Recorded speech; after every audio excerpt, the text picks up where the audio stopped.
Hey guys, welcome back to the podcast. Today I'm here with Keyth Garcia, also known as Man of Letters on YouTube.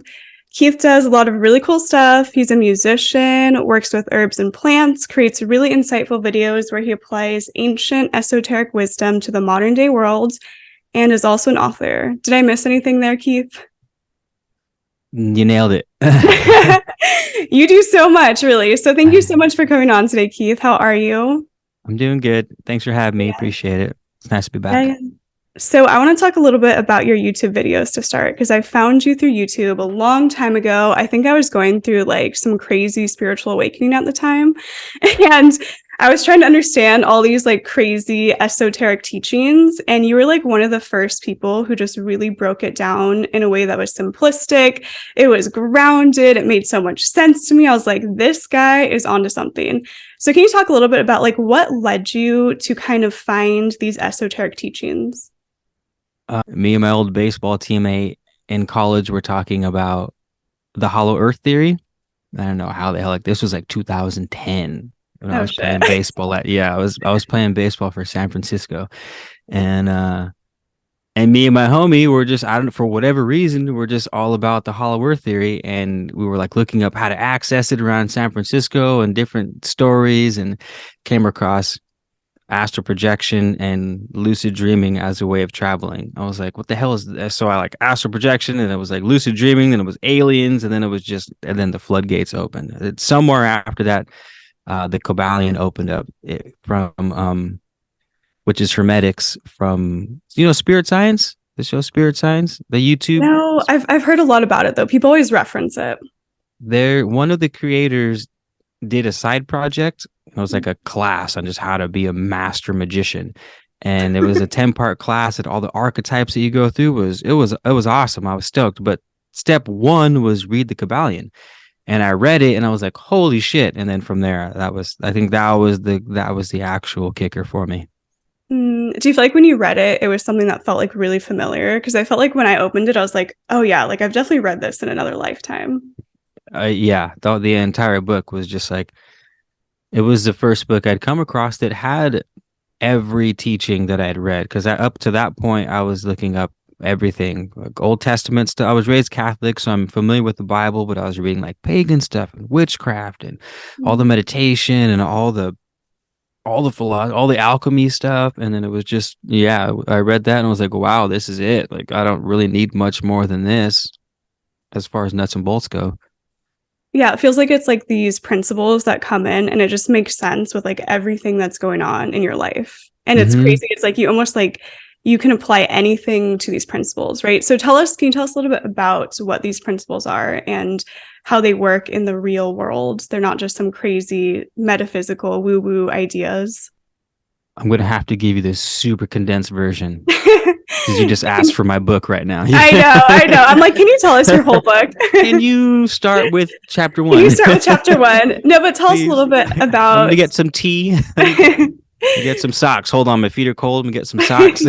We're going to settle in for a long episode. But maybe tell us like a couple of the principles, or maybe... All right, I'll give you all 7 real quick, and then I'll give you a super quick. And if you want me to go deeper into any of them, just stop me. All right. There's 7, and the first one is mentality, that says all is mind, and that mind is origin of everything. 2 is correspondence, which everyone knows as above, so below. And like every holographic universe. The 3rd is vibration, which most people know too. Everything that exists moves, nothing is at rest. That movement creates a frequency, and etc., etc. After vibration we have the law of rhythm. Oh no, I'm sorry, the law of polarity, which says that everything that exists has an opposite, and opposites are the same exact thing, but to varying degree. So hot and cold, same thing. It's just hot is at one end of the spectrum and cold is at the other end of the spectrum. Same with love and hate and fear and courage. They're all the same thing. And the alchemist sort of uses his or her willpower, to polarize their mind at a certain degree of the pole. And that's how they overcome the next law of Hermetics, which is the law of rhythm, that states now that you have two sides of the pole, life will always swing between the two. You can't stop the swing. Night's always going to go to day. You're going to go from happy to sad, fear to courage, love to hate. The pendulum is going to swing back and forth forever. You can't stop that. You can't stop the swing, but you can polarize your mind using your will to one side of the pole so that you don't get carried away with the swing. There's a whole bunch of different ways you can do that. So that's polarity, and then that was rhythm following it.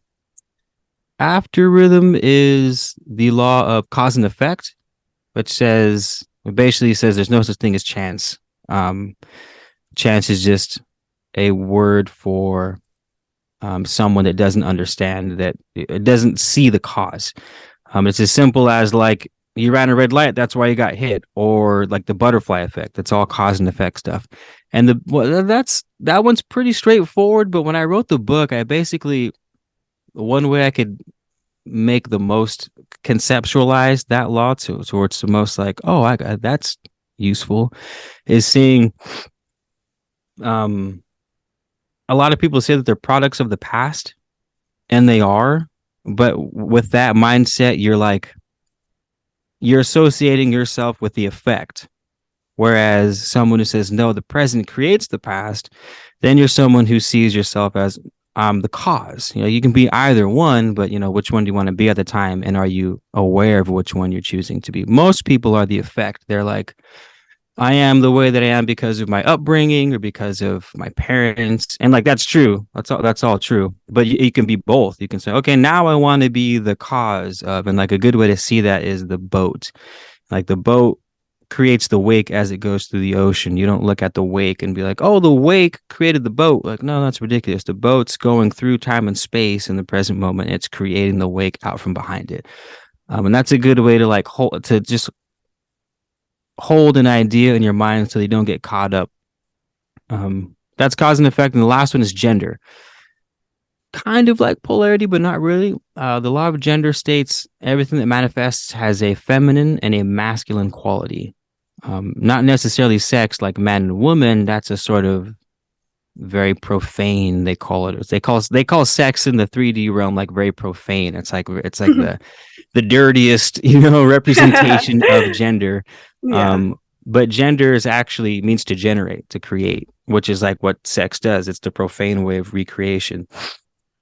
And so it's two qualities of energy, and in order to create successfully, you want to have a very healthy feminine and a very healthy masculine balance between your creation, so that the product is matches that sort of cause and effect type stuff. Mm-hmm. And that's it. And those are the 7 laws. And I'm sure not like everyone's heard of every one of those laws. That was the cool thing about this. It wasn't like, oh my God, I have to study.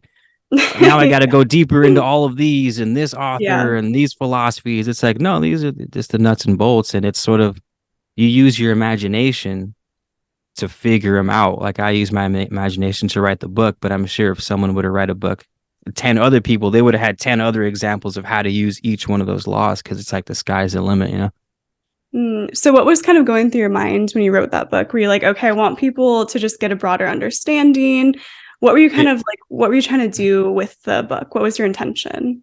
I was trying to learn it. My botany teacher in college said, okay, for this next test, you guys got to teach your partner next to you. You guys are each other's teachers. And he said the best way to learn material is to teach it. And the reason why is because in order to teach something, you have to understand it in such a way that you can explain it to a child. And so you're like, so the person says, I don't understand what you're saying. And you go, fuck, I need to, all right, let me, how else can I word this so they can understand what I'm trying to say? And I was like a light bulb. I was like, oh my God, that's it. So a couple years later, I came across Hermetics, and I was like, I want to learn as much as I can about this. I'm writing a book. And so when I was writing the book, that's what I was really teaching myself as I wrote the book, so that I could have a deeper understanding of the information. Interesting. Yeah, I feel like that's so true. I feel like the best thing you can do is like find something that's complex. And if you find a way to make that simplistic, like that's the most profound way to teach anything. So do you kind of like see yourself as a teacher? Like what do you kind of identify with your YouTube? Because I see you definitely as like teaching, right? You're very much here to sort of teach these principles. Yeah. Yeah, I would say I'm a teacher. I go back and forth. I almost try not to be as official as saying I'm a teacher because um I don't know. I just feel like there's so many people out there who are doing it way better than I am. Or it's just like I like to say I share information and I like my whole vibe is I want to create or I have been creating a space where everyone is just on the same level. We're all teaching each other. We're all homies. I just want to create the space for us all to do it in. And Mm. I'll share this information so that I could attract people. And if I help them with stuff, then dope. And pretty much every video I put out, someone's dropping knowledge in the comment section where I'm like, noted, thanks for that. Or now I've learned something. So it's yeah, it's a little Mm. bit of everything, I guess. It's like you wanting to create a community. Yeah, Uh-huh. And I feel like too, yeah. you're pretty like I feel like you're open with all your subscribers. Like anyone who like you'll just talk to anyone, you'll hang out with anyone. It's like a cool vibe. Anyone's welcome in that space. I do. I do. I love having conversations with people is really what it is. About anything. Anything. About rocks, about fucking clouds, plants, philosophy, what they ate for breakfast and why they ate it. I just like talking to people, man. I do. Yeah, you're open in that way. So I find that interesting too, because in one of your videos recently, you were talking about how when you meet people and approach people, spirituality is usually like one of the last things that even comes up for you in conversation. And I just love that because I'm the same way. I'm so like, let's talk about philosophy, anything. Most of the time, people don't even know how spiritual I am. And what do you feel like, what part of yourself do you think is kind of like resonating with that frequency of being just so open to anything? Like, what do you think has allowed you to kind of take your ego out of the spirituality for you? I I wouldn't give me that much credit. My ego is 100% there. No, I don't think so. I don't think so. well, maybe okay. Here, this is what's going on in my head. I like to like I can interject spirituality with anything, and so I'll drop some like super Gandalfy shit out of left field that applies to the situation, and they'll be like, "What?" You know, and then I'm like, "So how's your sandwich?" You know what I mean? Like, so that's how I'll play. It's not that I just won't be like, I am a spiritual YouTuber and I wrote a book on Hermetics. It's more like, all right, let me see what this person's all about, Mm. and let me see how deep we can get. So you kind of feel people out before you're just like Oh delving yeah. to the most intense metaphysical knowledge that you have. You're not just like, here at all those guys. I know, because as much as I do like having conversations with people, I like having real good ones, man. And a lot of people who are super heady in the spiritual world, I'm just like, it's like partially I can't keep up. Uh, Mm. Another part is I don't know what the hell they're talking about. Like some of these Yeah, people on yeah, YouTube, I'm like, yeah. what? I'm pretty well read, and I have not a clue what homeboy just said right now. No, some of it I gets don't. crazy. And like, I was going to ask you this too, because it's kind of funny, but I feel like there was a time period with YouTube where people were getting like crazy out there with their topics. Like the whole Ralph Smart thing, like that was like a whole time period where people were getting really insane with what they were talking about within spirituality. And I feel like now people are like reeling it down a A little little bit, bit. right? It's coming down a little bit because I think people are like resonating less with like the insanity side of spirituality and wanting more of like a grounded, calming perspective. Like, what do you Uh-huh. kind of think about that? Um, I I think it has a lot to do with everyone. It's just a natural human tendency to want to be ahead of the curve. So now I think what a lot of spiritual YouTubers are doing, myself included, is like, how can I be new, informative, unique, and it's like, all right, well then I got to be grounded like that. It's almost like for me it's like that message is burned out. Like I can only talk about those heady ass things for so fucking long before I'm like, all right, I'm either not going to be on YouTube, I'm going to focus on something else where I got to start pumping out new content. And I think that's the direction that it's going is like, all right, let's chill, let's reel it in a little bit, talk about the law of rhythm, right? Everyone's super heady and now everyone wants to go super practical. And I'm sure a Mm, couple years down the line, everyone's going to want to get super heady again. mm. Um, I think that's what's happening for me at least. Yeah, it's like this interesting cycle that always goes down. But I've just noticed lately on YouTube, I'm like not seeing those crazy titles like how to manifest a Ferrari anymore. And I'm like, thank God. I'm like, thank God that's done. That was like such a specific time period of YouTube. So, as a content creator, do you feel a lot of pressure to constantly be changing what you're putting out? Like, I do feel like there is a lot of pressure within content creation on YouTube because everything changes very quickly. Do you get that pressure? Do you sometimes feel a lot of pressure to change and to evolve in your channel? Yeah, 100%. I feel the pressure all the time. It's not that it's a bad thing. A little bit of pressure is healthy, you know, it keeps it interesting, but it's for sure there. I recorded a video today and it took me an hour to record and I was like, all right, it's like good enough. And when I got home tonight, I was like, I don't like it. I don't like any of it.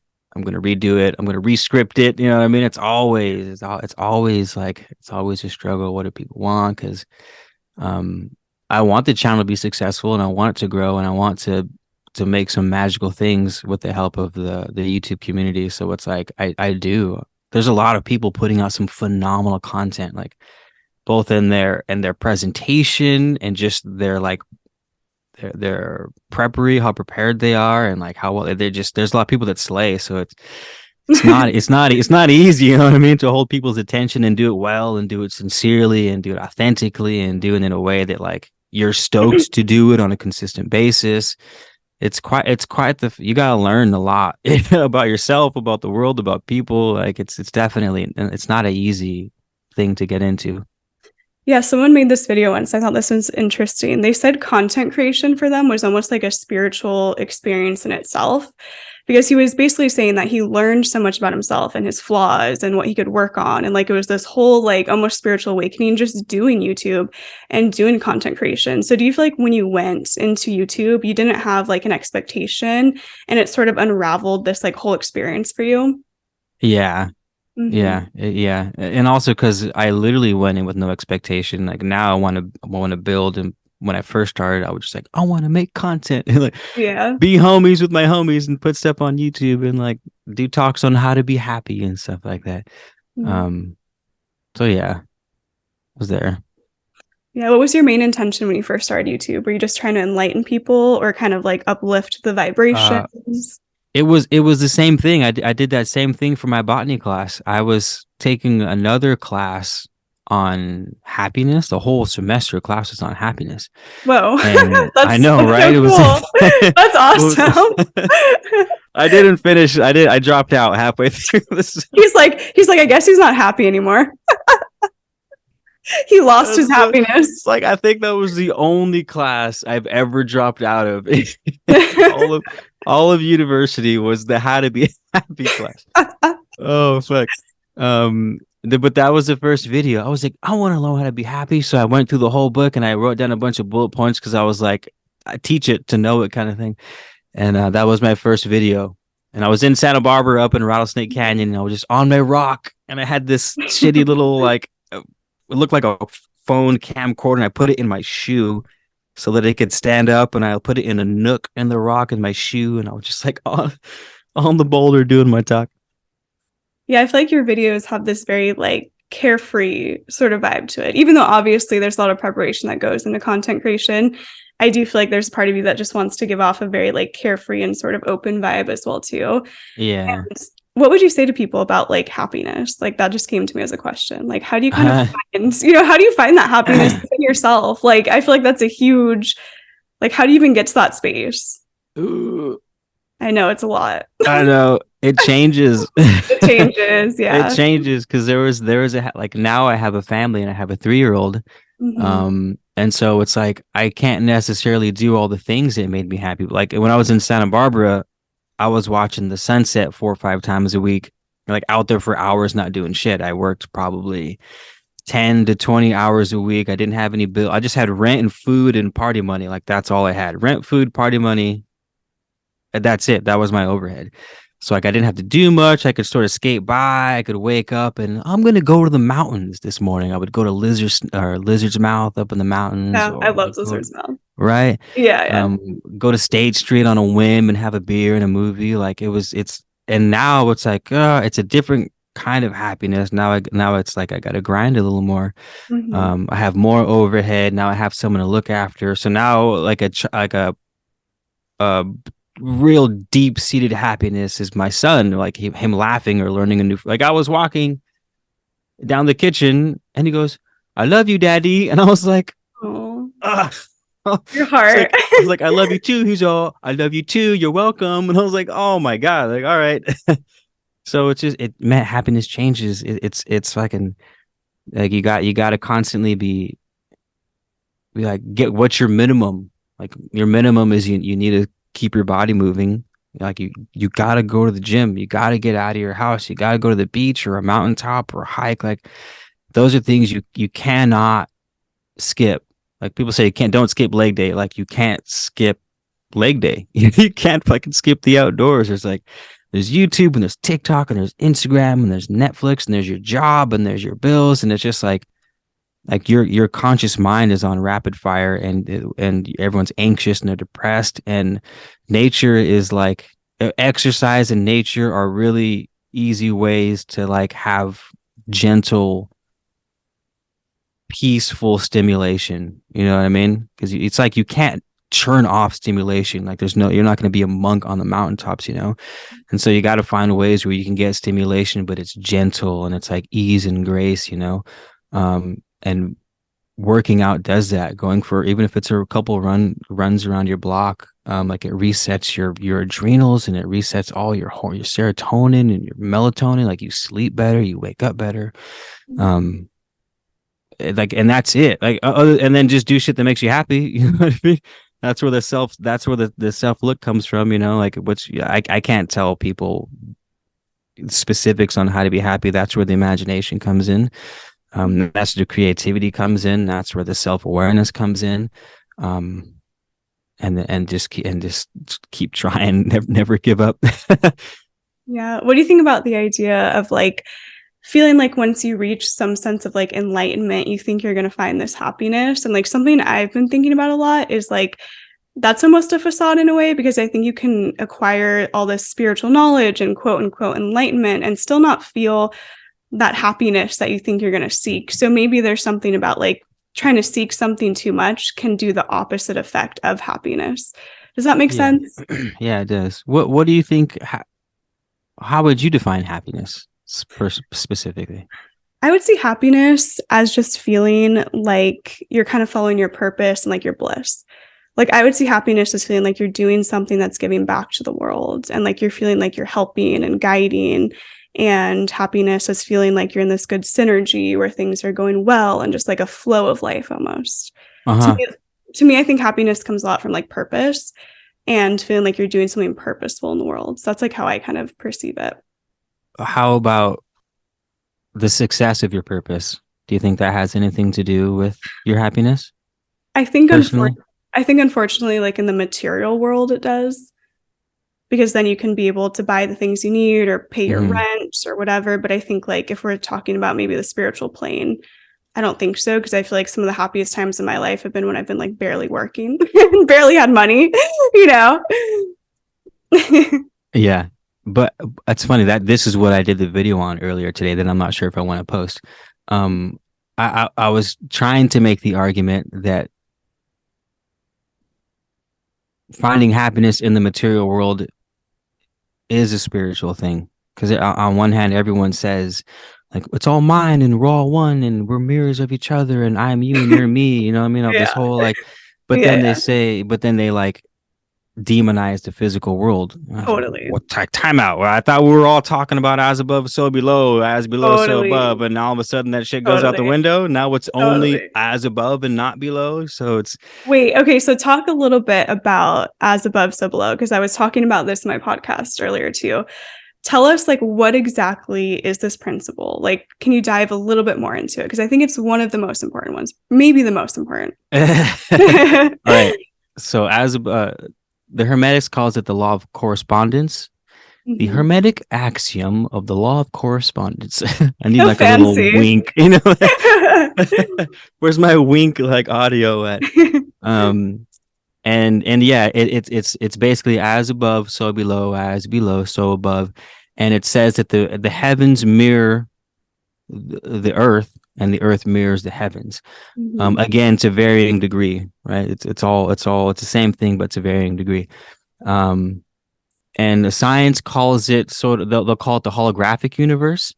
And some examples to wrap your head around are like the veins in a leaf look like the veins in your hand.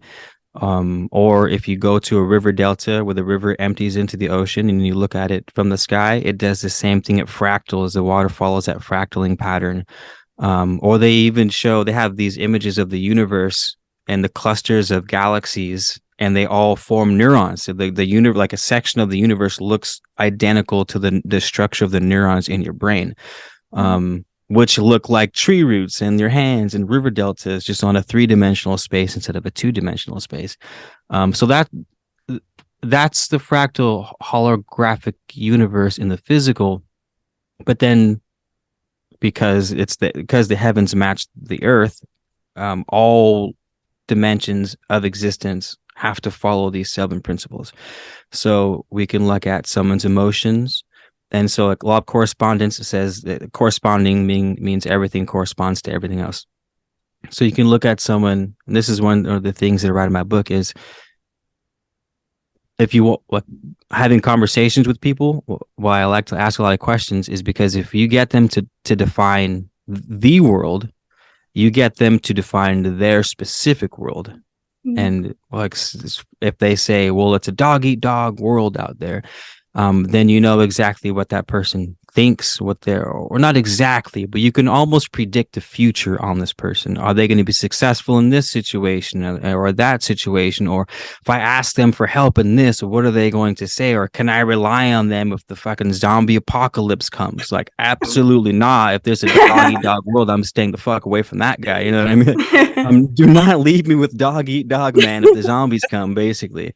And that's another aspect of it. Like, okay, you can correspond, you can figure out what someone's view, or how someone is based on their view of the world, which is true for them. You know what I mean? They could have been raised where they were beat as children and they were bullied as children, and they just got the shit kicked out of them, and it is objectively true that their reality has been dog eat dog.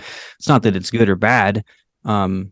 It could be bad for that person if they don't want to exist in that reality. You know, then they have to look back and go, this is my view. This is my view came from. It served its purpose.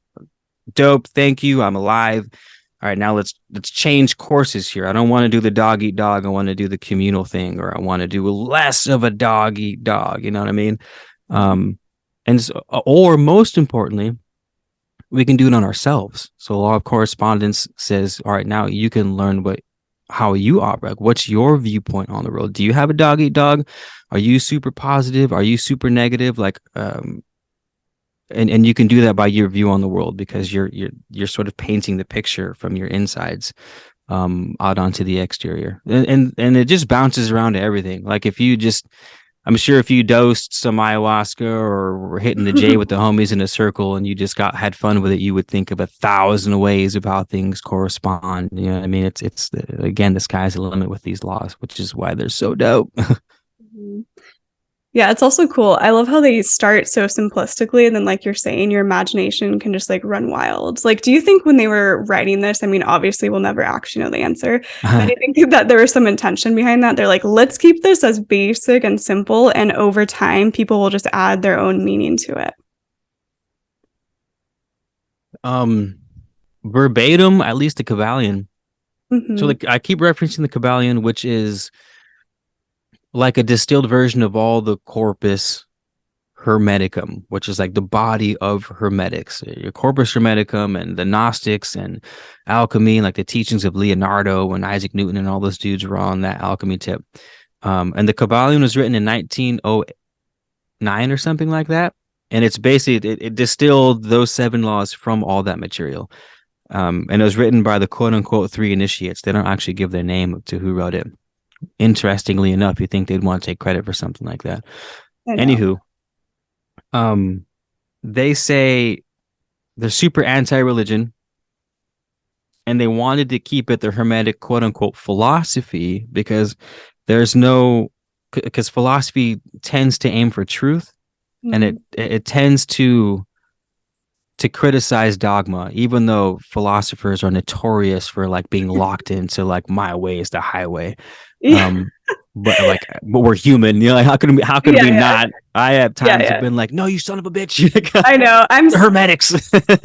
I'm so like that. I get so in my ideas and then I'm like, fuck. I Shit, mean, I need to take a step back. it's good though. It's good because I mean, Yeah. I mean, you have to stand for something or else you you'll fall do. for everything, right? You have to stand. You have to have, Nice. right? Yeah. You have to have Is some that beliefs. Yeah. is that Yeah. a t-shirt or something? I think I'll put make it that a on my t-shirt. wall. But I think that's the thing too, is like the thing I love about philosophy, and it is a philosophy, right? So like it's like a hermetic philosophy. And what I love about philosophy is it is that seeking of truth. And I think a lot of times in spirituality, people can get lost in forgetting that there are truths, right? Where they get so lost in it that it's like forgetting there's these basic principles of truth that do exist. And we can't just transcend truth. We can't get so into these higher dimensions that like basic laws and principles of the human existence don't still exist, right? Mm-hmm. Mm-hmm. It's easy to get lost in the sauce these Yeah, days. it happens so often. Like you were saying earlier with the I friggin' know. YouTube titles coming down a little bit. Yeah. Yeah, because I Yeah. think it's like when you have something that's a philosophy, that's way easier to kind of work with than having these ideas that aren't so much based in reality or truth. And I think what I love about your channel is like I just always get the vibe that you're seeking truth, right? You're trying to find Yeah. some truth or some resonance with people, not trying to be above people, not trying to be this spiritual leader who knows everything, not trying to be a guru. You're really just trying to be like a person who has some wisdom and some knowledge, right? Yeah. You know, see, it's good when you're asking me earlier if I would call myself a teacher. That's kind of partly why I hesitate, I think, is Mhm. because I know enough to know that I've been wrong on almost everything I've thought thus far. And so for me to be like, I'm a Same. guru, I'm like, I wouldn't go that far, dude, because I've been wrong an awfully lot of my life. But I'm not trying, like, I want to be a guru. Like, I want to be the teacher of all teachers and be like, have that accolade, you know, like that's my Right. goal. That's the Right. direction I'm headed in. Um, but like I said, it's so hard. It's so I'll watch people out there in the world doing what I'm doing, and I'm like, well said. You know what I mean? Like that's what I've been meaning to say, but you did it a lot better than I did. You know, so it's hard to just be like to call myself to give myself those titles. But a teacher doesn't have to be perfect in their teaching. No, yeah, They just have to be someone. absolutely not. You almost have to see it as someone who's just like a couple steps ahead of like the person behind you, right? So in order to teach something, you just have to have a little bit more knowledge than the person who's behind you. You don't have to be this all knowing person, right? I reminded me of the genie from Aladdin. There's a saying from Hermetics that says we are masters of the lower plane. We will always be masters of the lower planes, but we will always serve those on the higher. Ooh, And yeah, and I was like, love that. I love that too. I was listening to I forgot who this lady on YouTube that was found recently. Like she goes by the Alchemist, one of the people I'm talking about. Where I'm like, all right, that's for the fucking level that I want to be on. Anywho, she was talking about how humans are still caught up in worship, even New Age. They've just gone from God to Gaia, Mother Earth, or the Sun, or Thoth, or what do you name them? All your countless gods and goddesses throughout the ages, and that still shows that humans are looking. The humans still don't see themselves as gods. And then I was thinking Yeah. of that quote, and to continue, she said, "It's almost criticized now to call yourself." Or to assume that you don't need God. It's blasphemy in religion, and it's egotistical and spirituality, and then everything in between. But like what I wanted to be like, well, I want to raise my hand in the classroom and be like, but wait, this thing in Hermetics. And what was like, you can do both, like because we will always serve the higher planes, but Right.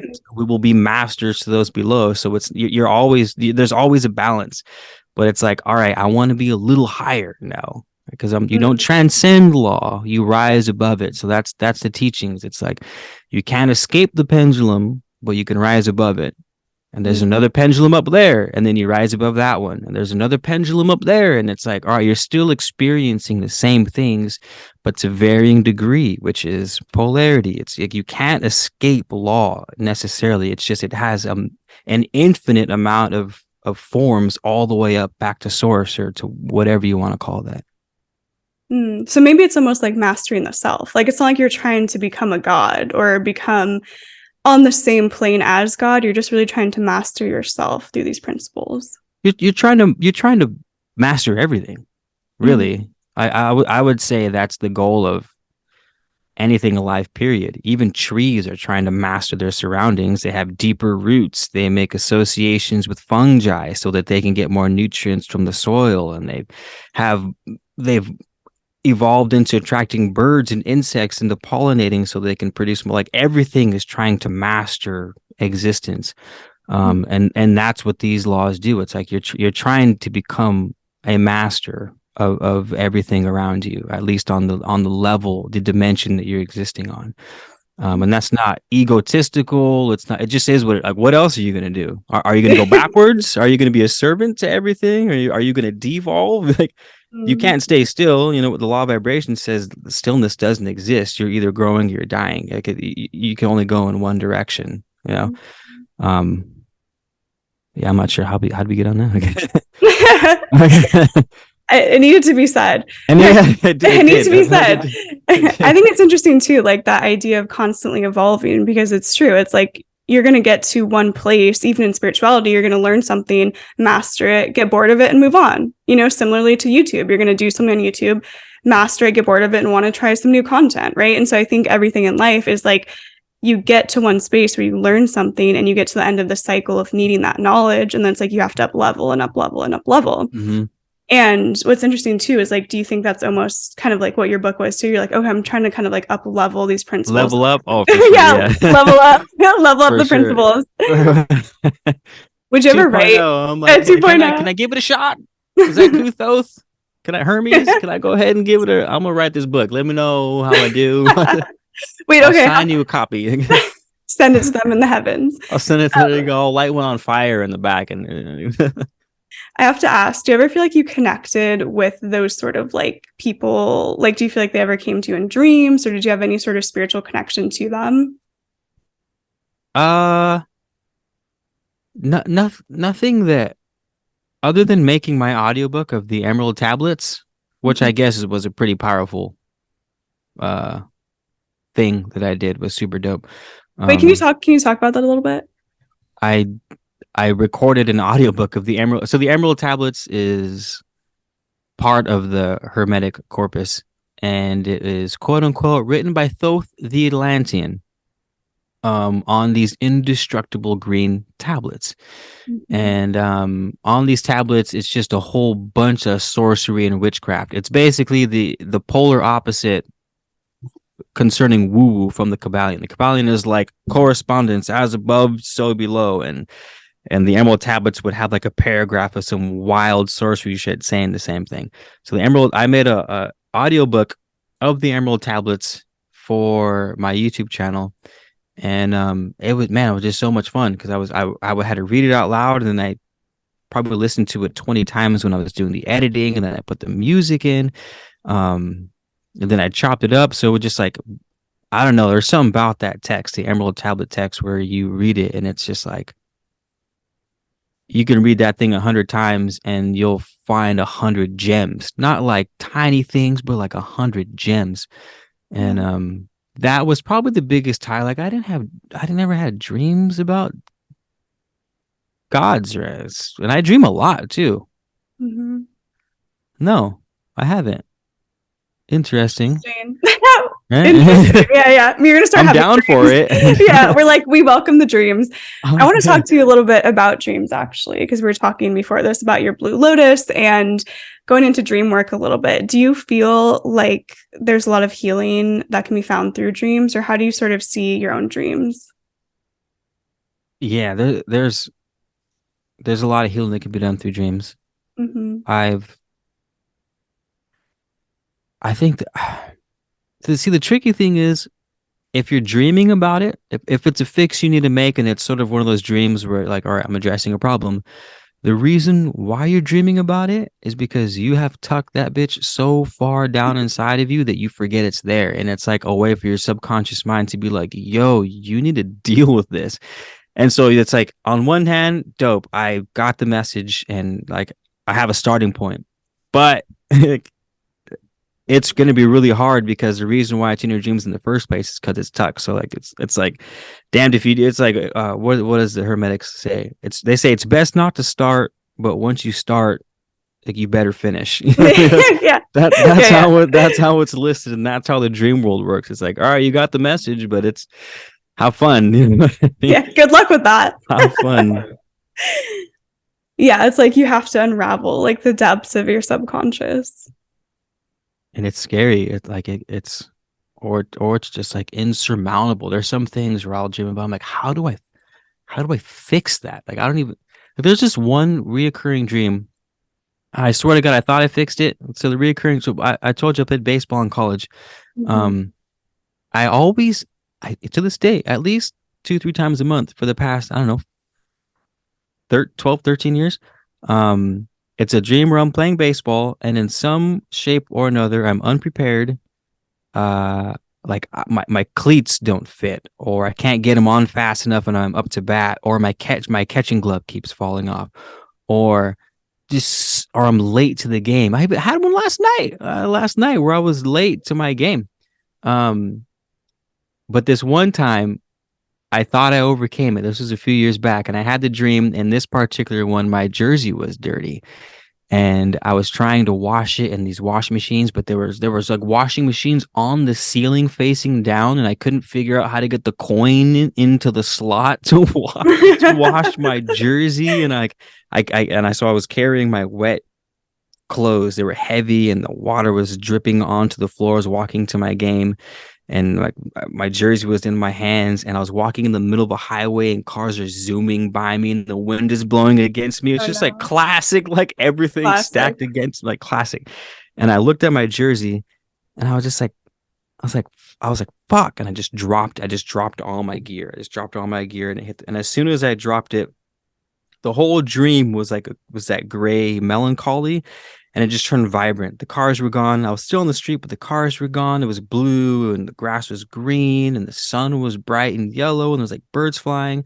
I started walking down the sidewalk, and there was kids playing in this park, and one of them was in a sandbox, and he was water bending, like Avatar water bending. He was water bending this water in the sandbox. And I'm like, what is this so dope? And I go to this jungle gym at my elementary school, and I'm playing on the jungle gym. I'm lucid. I forgot to mention, when I drop the clothes, I become lucid, like I'm having a lucid dream. I go inside the jungle gym at my elementary school, and Einstein runs out of the bathroom. Like a comical cartoon version of Einstein runs out of the bathroom, and he's looking at me with a handout like he's just made a scientific discovery. And he's like, Keyth, and he's running towards me, like, Whoa. in his white lab coat. And then I wake up, like I flash awake. I never got the message. Whoa. Wait, that's kind of Um, dope. Maybe it means you're meant to like invent something. oh, you think so? I don't Nice. know. He's I like some it. invention. Yeah, some inventions coming forward. I do I, have some things in the works, so oh, maybe you're right. see, there you go. That's honestly really sick. I would love to have a dream about Einstein. It was pretty dope. You like Einstein? Nice. Yeah, Well, I of did. course. Come on, he's the classic mixing the spiritual with the scientific and He the goes deep, real. huh? I didn't Yeah, he realize goes that till deep. late in the Yeah. game.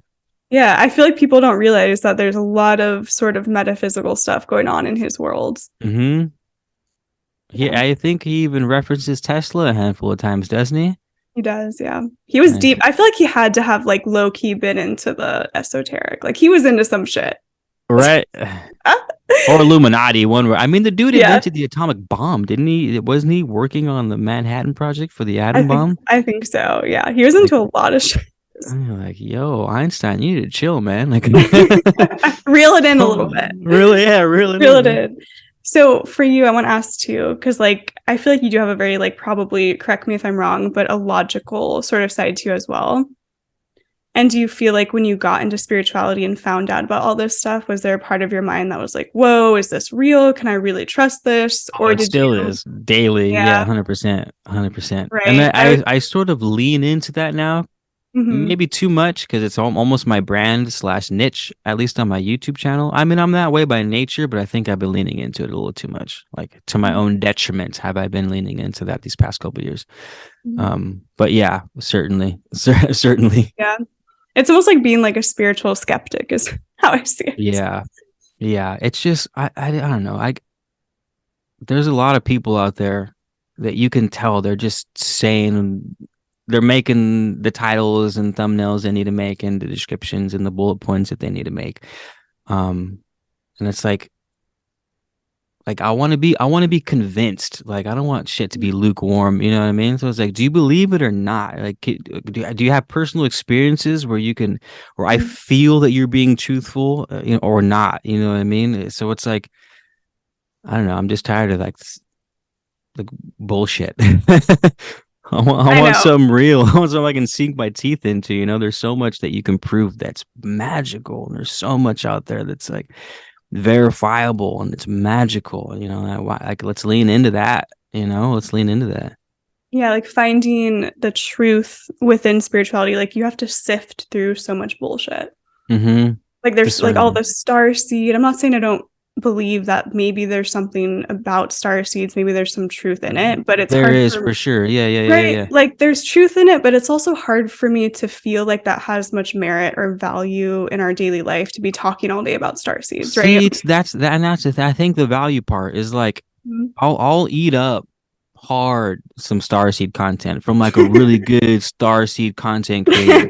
But at a certain point, I'm like, how is this benefiting me? Like, Yeah. Yeah, yeah. dope, Yeah. but now what? You know what I mean? Okay.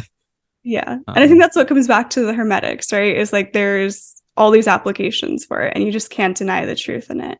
yeah, amen. What do you think too, if you were going to kind of say what would be your last sort of finishing statement about hermetics? Like what would you say is the power in it for people? Because not everyone knows about it. You'd be surprised. A lot of people haven't read hermetics. A lot of people don't know about the Kybalion. What would you say is so powerful about it? Um, that we haven't already stated. Something to finish it off. um,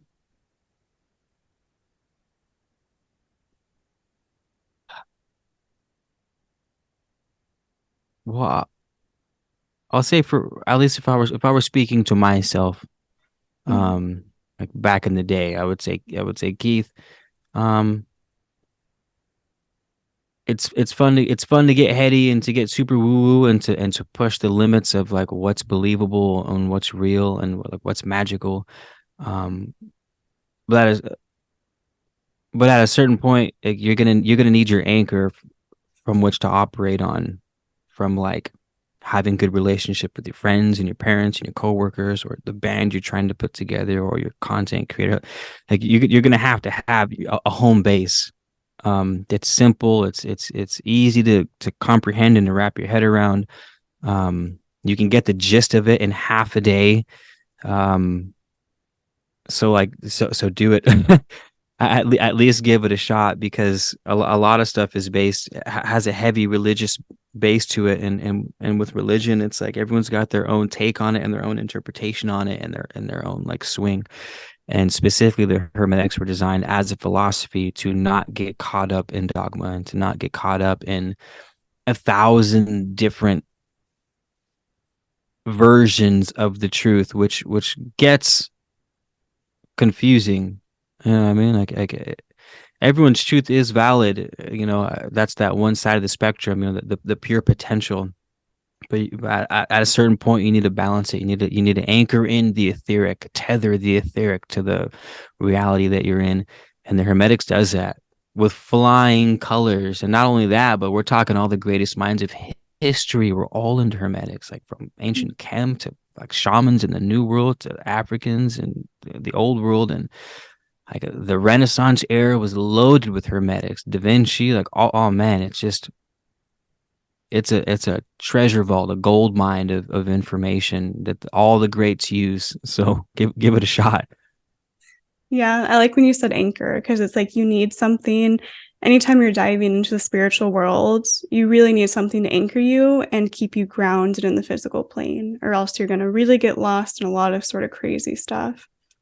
And I also just another question came to me is can you think of like a certain time when really you like had to go back to the Hermetics where like something was going on in your life and Mm. that was like you're like, "Oh, this I need to get back to those principles." Now. You're like today. Like, all right, what time is it? Yeah, no, really, because specifically when you asked me earlier about happiness and how I was trying to explain that the way you reach happiness is going to shift with the circumstances of your life, Mm, and my having a child is a massive shift in circumstance, and I haven't consciously been like, okay, I'm going to use the law of vibration today to get over my existential crisis for the moment. Not that specific, but mm, um the way I like to describe any spiritual practice, as long, I mean, as long as you're doing well with it, it's kind of like going to war. Like you're in boot camp and you're up at 6 a.m. and your fucking bed's made, and if your boots aren't shiny, you're running 3 miles and you're getting yelled at, and you're hardcore discipline and your gun is shiny, and like you're getting drilled to death, right? Day in, day out. You're just a machine. And that was my life in Santa Barbara, like doing yoga on the beach, meditating at 5, meditating at sunrise, and like I wrote my book. I was heavy in my YouTube teachings, spiritual teaching. And then you get sent to the front line, and you're in the trenches, and your boots aren't clean every day. You're like your toes are rotting because you have trench foot. You know what I mean? And you're missing an ear because a shell went off, and like you're shell shocked, so you can't think straight. And like you when you're in the trenches, you can't have your routine, your happiness routine. You sort of pray that you'd put in your work and training so that when you did get sent to the trenches, you're ready for it. And like that, mm, thank God that's where I'm at now. So even though like my meditation game is not on point, I'm not up at 5 a.m. doing fucking yoga, or I'm up in the mountains every other day watching the sunset. Even though I'm not doing those things, all those practices are like in the present moment. I'm like, okay, I can make this adjustment. Like I'm feeling anxious. What can I fix in like the next 48 hours to alleviate this fucking what I'm feeling right now? And it's just like, all right, I made it to another day. And I feel like that's just where I've been at. Like, all right, just survive another couple weeks, another couple months, the rest of the year. And it's like, well, slowly. And that's like, that's the rhythm that we're talking about in Hermetic. That's the swing. It's like, all right, you mastered that one. Now it's time to master this one. You'll never escape it, but hopefully you rise above, and you don't get smashed by the hard, cold darkness of planet Earth, because that shit comes too. You know what I mean? If you're not careful, that could come too. yeah, and it doesn't help when people bypass it and pretend like the darkness doesn't exist. No, that is That is the absolute worst side of yeah. spirituality, the love and light. I feel like I was caught up in that for a little bit where I was like, I have to think positive 17 seconds every morning. And then you get to a space where you're like, holy shit, I was bypassing a lot of stuff. I know. You I know, know. We all were. totally. Was I'd that say just two. like was that just a time period? Like It I feel was like like 2011 to 2017, 18. yeah, it went really long. Like it went a long period of time It because was it was a crazy time. And like I do feel like I was really happy at certain points, but same. maybe was it a false sense of I don't know. It's I interesting. mean, I don't think it's not that that didn't work. It's just Right. that it was unbalanced. It Right. was one side of the spectrum. We're only looking Right. at one, and we're avoiding the other. So it was only a matter of time before It was going to it's swing like the a other. dam. You dam up a river. When it does break, it's gonna wipe out a whole village of people on the other end, just because it's been dammed up for so long. I think that's what happened. Which could That's also what go happened. into like the masculine feminine of just like it wasn't balanced. It was getting almost too feminine, Yeah. right? And not being so much in like the physical grounded plane as well. Yeah.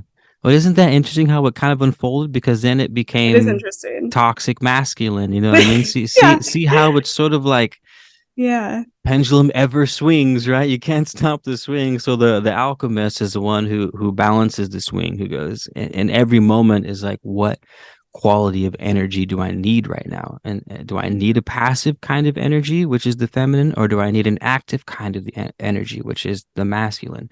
And the truth usually lies somewhere in between. Usually you need a little bit of both, well applied, to generate something useful and lasting. Mm. Yeah, it's kind of like the principles are also really connected to like an alchemical sort of view of the world as well too. I think like everything also really goes back to alchemy when we're going It into right esoteric it is principles. That's kind it of is like the this yeah. foundation. It I Alchemy is hermetics. Right, right. The alchemy back in the day was they were studying the corpus hermeticum. They were like one and the same. It was two different words for the same thing. Mm. So that's like when people talk alchemy deep and they don't know hermetics, I'm like, yo, you're missing out on so much. Yeah, very interesting. Well, thank you so much, Keyth, for coming on. I so Yes. appreciate it. Thanks And for having me. oh my God, thanks for being here. And also tell people where to find you on YouTube. Also, your book. Is it on Amazon? Where can people purchase your book as well? The book's on Amazon. It's called Seven Pillars, a handbook or a handbook for existence. And my YouTube is Mana Letters, and I'll pop up on Mana Letters. Some supernatural stuff will probably pop up too. That's where I got the name from. Wait, is that where the name came from? It is 100%. It's like Was my that like all-time favorite show. wait, was Man of Letters like meant to be like a scholar back in the day or Yeah, because not a lot of okay. people could read back in the day. Most of the world was Oh, illiterate. So if you could read, they were like, "Oh yes, yes, he's a you're a man of man of letters." letters. I like that. I like that. I like that. I know. And so yeah, and then the show, the Men of Letters, have the library on all the occult. It's like you have a Ooh. problem with a banshee, like you call the Men of Letters. Is there like a runaway angel that's like causing chaos? Like you contact the they have all the spells and rituals to capture all Mm. the demons and witches and stuff like that. Wow, Yeah. I love that. That's a whole other topic I could get into, It's which yeah, we'll do that one next we'll time. do that But one next time. We'll get into that on part 2, guys. Well, thank you so much, Keyth, for coming on. And you guys really need to check out his YouTube channel. He has so much wisdom to bestow. And thanks again for coming on. And thank you for tuning in, guys. And I'll be back with another episode soon. Bye.